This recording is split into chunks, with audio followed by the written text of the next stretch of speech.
There is a specific kind of silence that only certain believers know.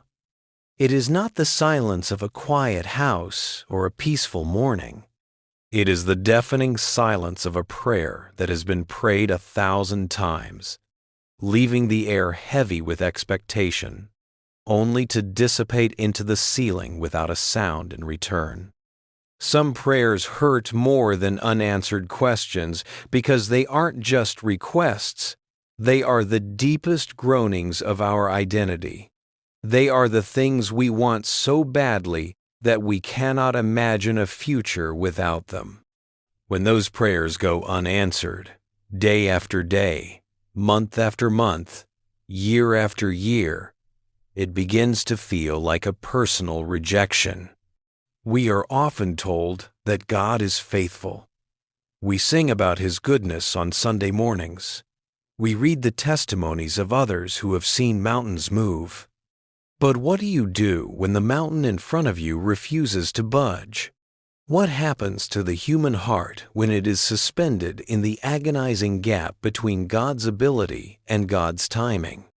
There are believers right now who love God deeply, who serve Him faithfully, yet who carry a quiet, throbbing ache that no one else sees.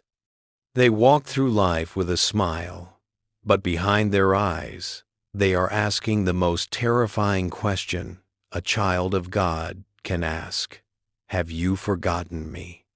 This brings us to the haunting question that will guide our time together. It is a question that requires us to be brave enough to look at our disappointment in the face. How do you keep trusting God when your deepest desire remains unmet and His silence feels like absence? How do you continue to worship when your hands are empty?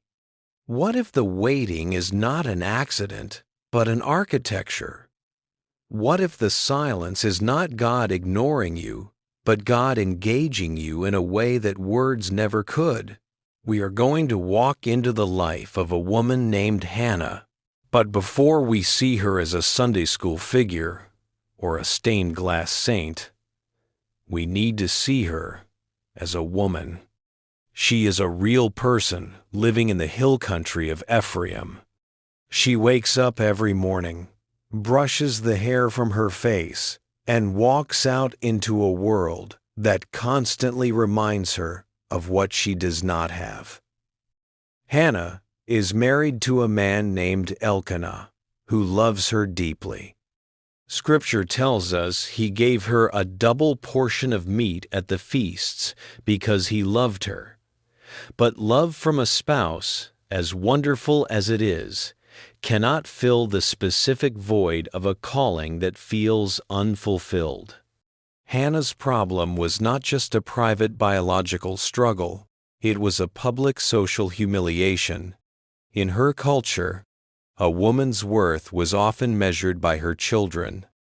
To be barren was to be considered cursed, broken, or forgotten by God. But the knife twisted deeper for Hannah because she was not alone in her home. She shared her life, her home, and her husband with a rival wife named Peninnah, and Peninnah had children. Imagine the atmosphere of that home. The Bible tells us that Peninnah had sons and daughters plural. The house was filled with the noise of life, the laughter of children, the crying of babies, the chaotic joy of a growing family. And in the middle of that noise sat Hannah, surrounded by a silence that screamed. Peninnah, the Scripture says, provoked her severely to make her miserable. This wasn't just a one-time insult. It was a campaign of cruelty. Every mealtime, every festival, every milestone was weaponized against Hannah. Look what God has given me, the rival seemed to say, and look what He has withheld from you. This went on year after year. That phrase is important. Year after year. The pain of delay is cumulative. The first year of unanswered prayer is difficult. The 5th year is exhausting. The 10th year can be crushing. Hannah wasn't just dealing with the absence of a child. She was dealing with the erosion of her hope. She was living in a domestic war zone where her pain was the target. She would go up to the house of the Lord at Shiloh, the place of worship, the place where she should have felt most at peace, and it was there that the provocation was the worst. It is a terrible tragedy when the place of worship becomes the place where we feel our lack the most. So we find Hannah at the dinner table in Shiloh. The family is feasting. There is rejoicing all around. Elkanah, trying to be helpful but missing the point entirely, asks her, "Hannah, why are you weeping? Why don't you eat? Why is your heart downcast? Don't I mean more to you than 10 sons?" It is a question meant to comfort, but it only highlights the isolation. He doesn't understand. He thinks her grief is about a calculation of love. He doesn't see that her grief is a spiritual crisis. She is weeping because she feels cut off from the blessing of God. She weeps and she does not eat. The physical appetite vanishes when the soul is starving. This is the struggle phase, and we must not rush through it. Hannah is deeply depressed. She is in bitterness of soul. If you are there right now, please know that your bitterness does not disqualify you from God's presence. Hannah didn't clean herself up to pray. She didn't put on a mask of faith and victory before she approached the tabernacle. She took her bitterness, her tears, and her broken heart, and she brought them directly to the only one who could handle them. She stands up from the table. She can't take the mockery anymore. She can't take the pity of her husband anymore. She walks to the entrance of the Lord's temple. And here, we see one of the most raw, honest moments in all of Scripture. She prays to the Lord and weeps uncontrollably. She is shaking, her lips are moving, but no sound is coming out because her grief is too deep for vocabulary. And even here, in her most vulnerable moment, she is misunderstood. Eli, the high priest, the man who represents God to the people, watches her mouth moving and assumes she is drunk. Think of the irony. The woman who is most spiritually attuned in the entire nation at that moment is accused of wickedness by the man who is spiritually asleep. She is pouring out her soul, and he thinks she is full of wine. This is the loneliness of the long-term waiter. Even the church may not understand your pain. Even spiritual leaders may misread your quiet desperation. You may feel like you are walking this road entirely alone, misunderstood by the world, by your family, and even by the religious community. But Hannah does not leave, and this is the turning point. It is not the moment she gets pregnant that comes later. The spiritual turning point happens right there in the dust of the tabernacle floor. Hannah makes a vow. She says, "Lord Almighty, if you will only look on your servant's misery and remember me, and not forget your servant, but give her a son, then I will give him to the Lord for all the days of his life." Look closely at this prayer. For years, Hannah likely prayed, "God, give me a son so I can be a mother. Give me a son so Peninnah will stop mocking me. Give me a son so I can be happy." Those are valid prayers. But in this moment of deep anguish, her prayer shifts. She stops asking for a child for herself and starts asking for a child she can give back to God. She says essentially, "God, if you end this barrenness, I will not hoard the blessing. I will return it to you." This is the profound mystery of the waiting season. The delay was doing something to Hannah. It was hollowing her out, yes, but it was also creating a capacity for a greater kind of stewardship. If she had conceived in year 1, Samuel would have been just another son of Elkanah, another boy running around the house. But because she waited, because she wrestled, because she was broken, when Samuel was finally given, he wasn't just a son, he was a Nazarite. He was a gift to the nation. He was the prophet who would anoint kings. The delay shifted Hannah's heart from "give me this for my comfort" to "give me this for your glory." And then something incredible happens. After she pours out her soul, after she explains to Eli that she is a woman of great sorrow, Eli blesses her.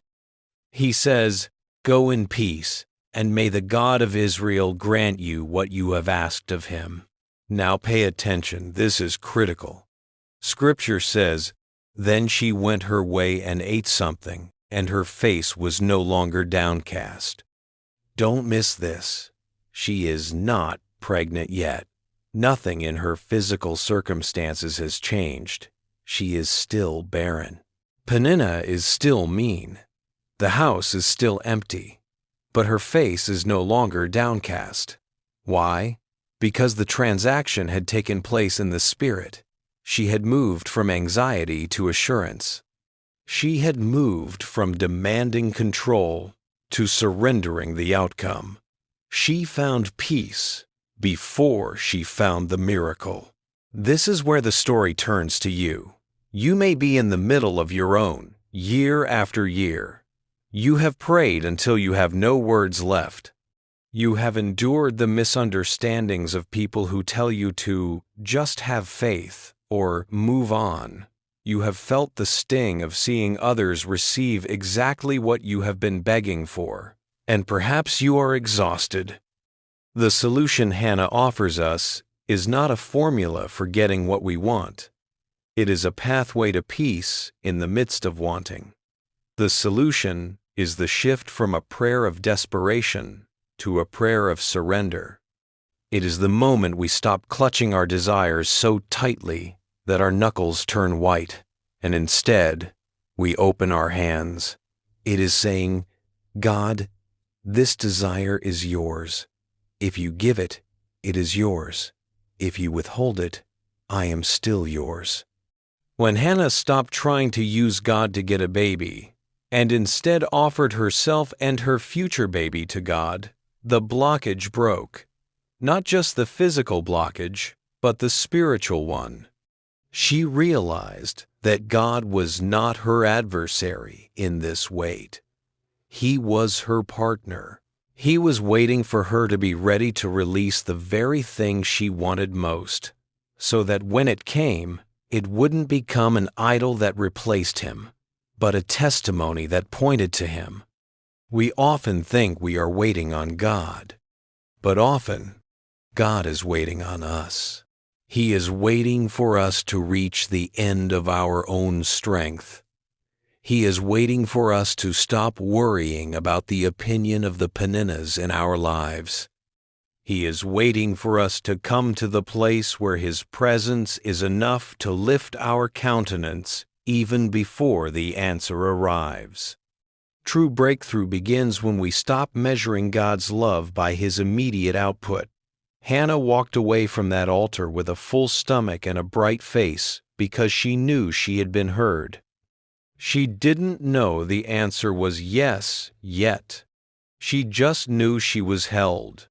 She knew that the God of the universe had looked upon her misery, and being seen by God was enough to break the power of her grief. God did remember Hannah. In the course of time, she conceived and gave birth to Samuel, and she kept her word. She nursed him, loved him, and then, with a trembling but triumphant hand, she walked him back to that same temple and gave him to the Lord. And because she gave him back, Samuel became the voice of God to a generation. Her barrenness was the preparation for a blessing too heavy for a casual prayer to carry. So, to you who are waiting tonight, your season of waiting is not wasted. God is not ignoring you. He is enlarging you. He is preparing you to carry a weight of glory that you could not have handled in the first year. He is inviting you to bring your bitterness, your tears, and your mute prayers to Him. Do not let the enemy tell you that God is silent because He is angry. He is silent because He is close. He is doing a work in the deep places of your heart, shifting you from a consumer of blessings to a partner in His purposes. You can wipe your tears. You can eat your bread. You can lift your head, not because the problem is solved, but because the one who holds the solution holds you. The God who remembered Hannah has not forgotten you. You are seen. You are heard. And in His perfect time, the silence will break. If this story found you in a season of waiting, I want you to hear this clearly. God's silence is not abandonment, and delay is not denial. Hannah left the altar before the miracle came, but she left with peace. And sometimes, peace is the first evidence that heaven has already responded. You may still be waiting. The room may still feel empty, but you are not unseen. The same God who remembered Hannah sees you, hears you, and holds you right now. As you go, do not measure God's love by what has not yet arrived. Measure it by the fact that He is still drawing you closer in the waiting. And when the silence finally breaks, you will discover that nothing was wasted. Not the tears, not the years, not the ache,